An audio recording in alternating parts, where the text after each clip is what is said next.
Στο μέτωπο της οικονομίας τώρα, νέα επιδρομή κουκουλοφόρων σήμερα σε 2 σούπερ μάρκετ στο κέντρο της Αθήνας. Για δεύτερη φορά μέσα σε λίγες εβδομάδες άρπαξαν τρόφιμα και τα μοίρασαν στον κόσμο σε λαϊκή, αφήνοντας πίσω τους προκήρυξη με την οποία καταγγέλουν τους ιδιοκτήτες για υπερκέρδη. Το σούπερ μάρκετ που βλέπετε είναι από τα 2 που έγιναν στόχος ομάδας κουκουλοφόρων σήμερα το μεσημέρι στο κέντρο της Αθήνας. Για δεύτερη φορά μέσα σε 15 ημέρες, κάμια 20 νεαροί μπήκαν στα πολυκαταστήματα, πήραν τρόφιμα, απορρυπαντικά και άλλα είδη πρώτης ανάγκης και τα μοίρασαν στη λαϊκή αγορά της Μιχαήλ Βόδα. Μπήκανε μέσα στο σούπερ μάρκετ με κουκούλες και πετάγανε πράγματα έξω να φάτε για τα γεράματα. Σε προκήρυξη που ανέβασαν στο διαδίκτυο εξηγούν τους λόγους της ενέργειας αυτής. Επειδή ξέρουμε ότι κανένας δεν παίρνει στα σοβαρά όλες αυτές τις μπουρδες για δίθεν μείωση τιμών, εφαρμόζουμε και πάλι στην πράξη τη δική μας δέσμη μέτρων κατά της ακρίβειας. Επιδρομή σε σούπερ μάρκετ έκαναν το μεσημέρι κουκουλοφόροι σε πολυσύχναστη περιοχή στο κέντρο της Αθήνας. Οι νεαροί αντεξουσιαστές ευνηδίασαν πελάτες και προσωπικό ασφαλείας σε 2 καταστήματα στον Άγιο Παντελεήμονα, αρπάζοντας τρόφιμα και στη συνέχεια κατευθύνθηκαν σε λαϊκή αγορά, όπου τα διένυμαν σε πολίτες. Αξίζει να σημειωθεί πως το περιστατικό που διήρκησε αρκετή ώρα συνέβη ελάχιστα μέτρα από το αστυνομικό τμήμα της περιοχής.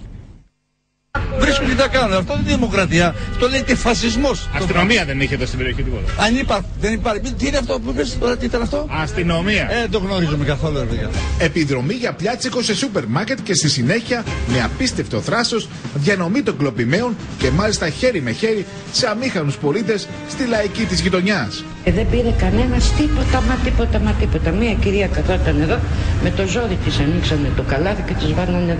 Την ώρα που περνάγα δεν υπήρχε αστυνομία κανένα. Δεν είναι κανένας. Η αστυνομία έρχεται μετά, εκ των υστέρων. Οι άγνωστοι επιδρομείς, χωρισμένοι σε 2 ομάδες των 20 με 30 ατόμων, ευνηδίασαν το προσωπικό και τους πελάτες σε 2 υπεραγορές στην περιοχή του Αγίου Παντελεήμονα, στο κέντρο της Αθήνας. Σε ελάχιστο χρόνο, σκορπώντας τον πανικό, είχαν αρπάξει σε σακούλες τρόφιμα και άλλα προϊόντα, φωνάζοντας συνθήματα. Έβγαιναν από το σούπερ μάρκετ με λάδια κυρίως, φέτες, μεγάλα πράγματα κάποιας αξίας. Αίσθηση προκάλεσε το γεγονός ότι από τα σημεία όπου έδρασαν οι νεαροί κουκουλοφόροι απέχει ελάχιστα το αστυνομικό τμήμα της περιοχής. Ωστόσο δεν αναφέρθηκαν συλλήψεις ή προσαγωγές υπόπτων. Νεαρής ηλικίας, πάρα πολύ νεαρά. Είδατε αστυνομία εδώ στην περιοχή? Όχι, καθόλου. Δεν είναι η πρώτη φορά όπου αναρχικοί αντιεξουσιαστές, όπως αυτοπροσδιορίζονται, επιχειρούν με έκνομους τρόπους να συγκεντρώσουν το ενδιαφέρον της κοινής γνώμης. Γεγονός που προκαλεί έντονο προβληματισμό στις αστυνομικές αρχές αλλά και στους ιδιοκτήτες των επιχειρήσεων για το πιθανό ενδεχόμενο τραυματισμών αθώων πολιτών.